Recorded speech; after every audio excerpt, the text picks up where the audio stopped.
Hello everyone, we are from Creativity Team. This is our new project Smart Dustbin using a Arduino.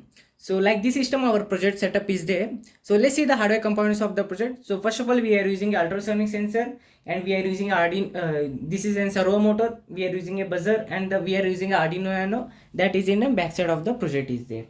So let's see the working of the project. So first of all we need to switch on the power supply. So like this system our system will be turned on. So whenever we place anything hand or anything in front of our ultrasound sensor, the automatically door will be open. So like this system, we managed to we made a two chamber here, and we are using IR sensor for the detecting the level of the dustbin. So here is an IR sensor. So whenever the dustbin level will get full, the IR sensor automatically detects and buzzer will be turned on. So like this system. So whenever the dustbin will get full, automatically the buzzer will be turned on.